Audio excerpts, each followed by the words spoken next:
Emeline, Émilie, Audrey, Perrine, Marie, Océane, Morgane, et ce qui nous intéresse, c'est là-dedans.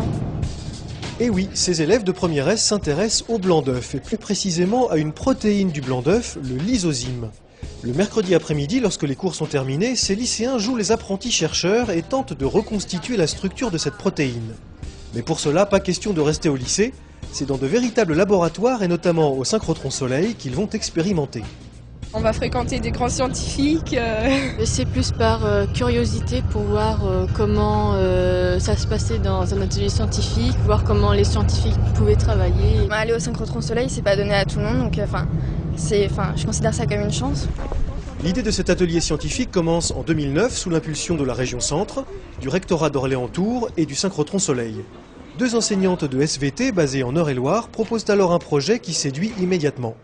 On a décidé de partir de vraiment la protéine, nous dans le blanc d'œuf, c'est le lysosyme, l'extraire, la purifier et montrer aux élèves comment on peut obtenir en fait cette structure d'une protéine, puisqu'ils ont l'habitude de voir ces structures de protéines dans leurs livres.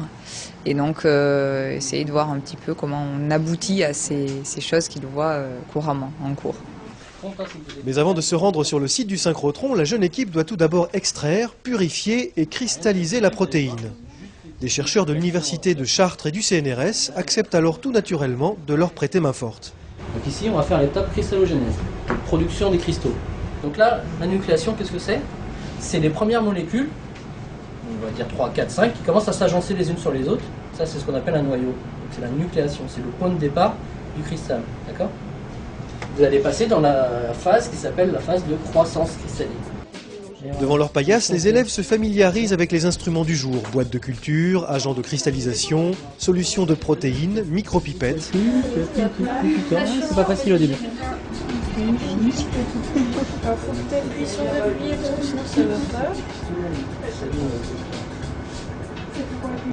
Mais comment je fais 575? Ça fait chub. Ouais, plusieurs fois dedans. Je mets au milieu? Alors, 575. Donc là, il faut être très précis quand même. Hein. Ça, c'est les étapes importantes. Oui, voilà, très bien. Mais rapidement, les élèves prennent le coup de main et deviennent de vrais experts. On a mélangé deux liquides différents, et puis il y en a un qui va tomber dans le bac, tandis que l'autre où il y a la protéine qui va rester, et la protéine, donc, elle sera cristallisée à ce moment-là. Il y en a 4 microlitres, c'est très peu, mais bon, ça suffit à avoir un cristal. Quelques semaines plus tard, des cristaux apparaissent. Certains se sont formés un peu trop rapidement et ressemblent à des oursins. D'autres ont une jolie forme géométrique, idéale pour être analysés aux rayons X. Nous on va aller sur la ligne, vous voyez juste là-bas avec les portes bleu clair. Le temps est donc venu de se rendre au synchrotron Soleil sur la ligne de lumière Proxima 1.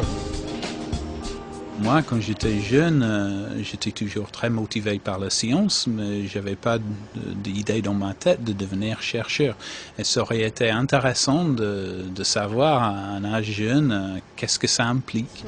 Bref, bon, ils ont un petit avant-goût et je pense que ça peut leur aider dans les décisions à venir. Avant d'exposer leurs cristaux aux rayons X, les élèves doivent d'abord aller à la pêche. Dans la goutte, il y a plusieurs cristaux et avec un lasso, je vais en prendre un et je vais le mettre dans une goutte d'huile pour enlever toute l'eau pour pas qu'après, quand je le plongerai dans l'azote, ça explose.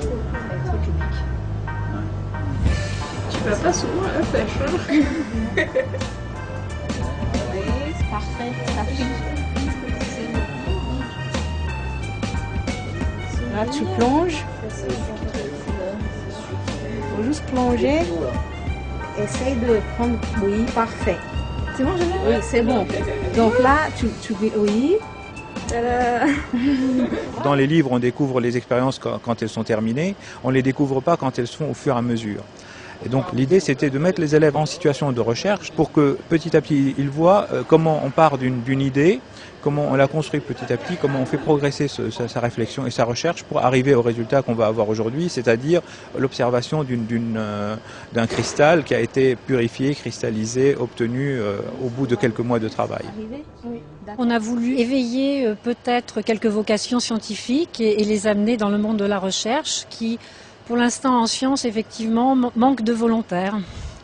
Parce que quand j'ai voulu mettre le petit aimant dans le tube, je l'ai fait tomber à côté. Les élèves disposent de 2 heures de faisceau, un temps précieux de l'équipe de Proxima 1 exceptionnellement dédiée à ces chercheurs en herbe.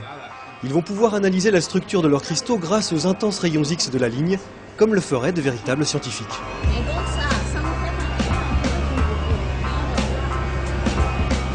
Les tâches de diffraction apparaissent alors sur l'écran, tâches à partir desquelles il sera possible de voir enfin apparaître la molécule de lysozyme en 3D. C'était génial, en plus c'était avec de la précision et tout, et voilà quoi, c'était comme des chercheurs. De là à comprendre tout ce qu'il faut faire pour établir ensuite la structure, c'est beaucoup trop compliqué pour notre niveau, je pense. Personnellement, je me suis jamais posé la question de comment on obtenait ça, donc c'est vrai que là on se rend compte que c'est vraiment compliqué à obtenir des trucs, des hélices qui tournent, tout ça qu'on voit dans le livre. C'est découvrir et puis apprendre à chercher par soi-même et à découvrir et manipuler. On s'attendait à voir les chercheurs super sérieux et tout, mais on voit qu'ils plaisantent entre eux et il y a une bonne entente. Ils sont ouverts, ils parlent avec nous et tout. Je trouve ça génial de partager les connaissances comme ça entre chercheurs et élèves. On se rend compte qu'on pourra peut-être être un jour chercheur, que c'est accessible à ceux qui ont envie et qui ont une passion pour ça en fait.